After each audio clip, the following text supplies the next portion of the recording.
Makasaysayang impeachment. Sa pangalawang pagkakataon, muling na-impeach ng Kamara si Vice President Sara Duterte. Live mula sa Batasang Pambansa, nasa frontline ng balitang yan, si Marian Enriquez. Marian, gaano karaming kongresista ang nag-impeach sa bise? Cheryl, sa botong 257 na pabor, 25 ang tumutol at siyam na nag-abstain o hindi bumoto, inimpeach ng Kamara sa pangalawang pagkakataon ng ikalawang pinakamataas na opisyal ng bansa, si Vice President Sara Duterte. Present sa pag-uumpisa ng pagdinig ang mga kaanak ni VP Sara, sina Congressman Pulong, Omar at Henry Duterte. Pero nag-walkout sina Congressman Pulong bago pa man magbotohan. Tumanggi rin silang magbigay ng pahayag. Sa kabila niya, nagbigay naman ng pagkakataon ng ilang kongresista o nabigyan sila ng pagkakataon na magtanong tungkol sa impeachment proceedings. Sumalang si House Justice Committee Chairperson Jervy Luistro para depensahan ang kanilang report sa articles of impeachment. Pakinggan natin ang naging bahagi ng speech ni Congresswoman Luistro. Hindi tayo naghanap ng shortcut. Naghanap tayo ng katotohanan. At maging malinaw po tayo, ang prosesong ito ay hindi paghamak sa mga Pilipinong sumusuporta sa Vice Presidente. Gayunpaman, kahit wala siya sa pagdinig, pinag-aralan pa rin ng Committee on Justice ang bawat dipensang inilabas ng kanyang kampo. Cheryl, apat ang inilatag na articles of impeachment. Article 1, yung maling paggasta ng confidential funds. Article 2, yung unexplained wealth o di maipaliwanag na yaman ng bise. Article 3, ang aligasyon ng panunuhol ng bise sa mga DepEd officials. At Article 4, ang pagbabanta sa buhay ni na Pangulong Bongbong Marcos. Sapat daw ito para litisin si VP Sara sa Senado. Isa sa mga bumotong pabor sa impeachment si Akbayan Party List Representative Percy Sendanya. Narito ang kanyang pahayag. Ayaw natin sa lider na bilyonarya pala pero hindi nagdedeklara.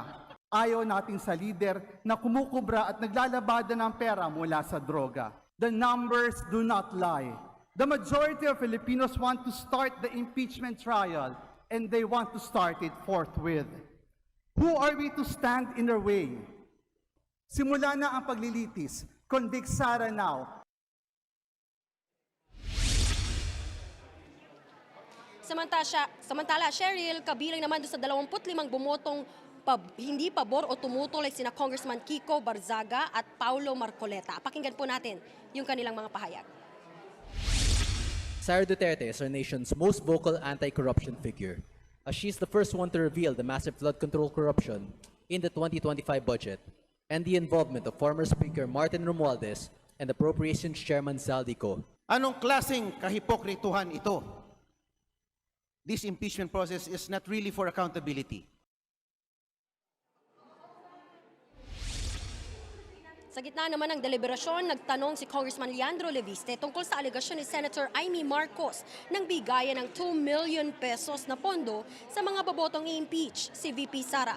Bagay na agad itinanggi ni Senior Deputy Majority Leader Lawrence Defensor. Panoorin natin ang bahaging yan ng sesyon kanina. Confirmed information that some members of Congress got 2 million pesos on March 18. And I just want to make it clear if this is true or not. We categorically deny any such allegation. No one should lose their benefits for their vote today.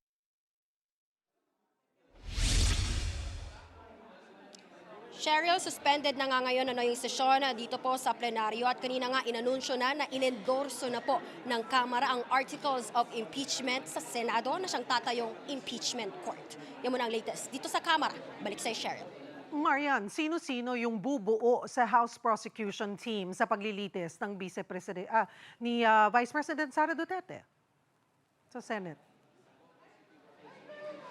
Yun nga yung inaabangan natin, Cheryl, pero hanggang sa ngayon, hanggang kanina, bago nga mag-suspend yung sesyon, hindi pa inanunsyo kung sino yung mga inelect na 11-man prosecution team o yung 11 kongresista na bubuo nga po sana dito sa prosecution panel na nakaharap sa Senado. Cheryl. May reaksyon na ba ang kampo ng bise?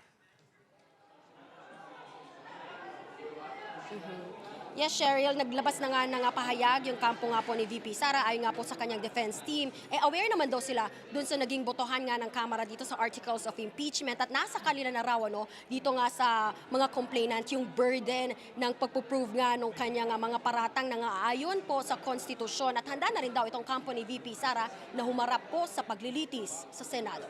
Cheryl. Maiba naman tayo, may reaksyon na ba ang mga kongresista dyan sa Kamara doon sa nangyari ngayon sa Senado? Cheryl, ang ilan pa lang sa mga nakita natin naglabas ng pahayag tungkol nga po dito sa palitan ng liderato ng Senado si Akbayan Party List Representative Shell Jokno. Ayon nga sa kanya, sino man daw ang umupong leader ng Senado, giniit niya nga nakabantay mabuti ang publiko nga po dito sa paggulong ng impeachment proceedings doon sa Senado na tatayong impeachment court. Ayon pa kay Jokno, ginampanan na ng Kamara ang mandato nito sa konstitusyon at umaasa siya na gayon din yung gagawin ng Senado to forthwith convene as an impeachment court at umpisahan na nga po itong paglilitis oras na matanggap nila yung articles of impeachment laban kay VP Sara. At Cheryl, matatandaan ni ilang beses nang sinabi ni ML Party List Representative Leila De Lima at Senior Deputy Majority Leader Lawrence Defensor na no choice po ang Senado but to convene as an impeachment court, lalo na doon sa mga nagpahayag na susubukan pang harangin itong pagko-convene ng Senado bilang impeachment court. Gate po nila De Lima, labag po ito sa saligang batas. Cheryl. Maraming salamat, Marian Enriquez. Mga kapatid, Cheryl Cosing po. Maging maalam at may pakialam sa mga napapanahong issue at headlines. Mag-follow at mag-subscribe na sa social media pages ng News 5.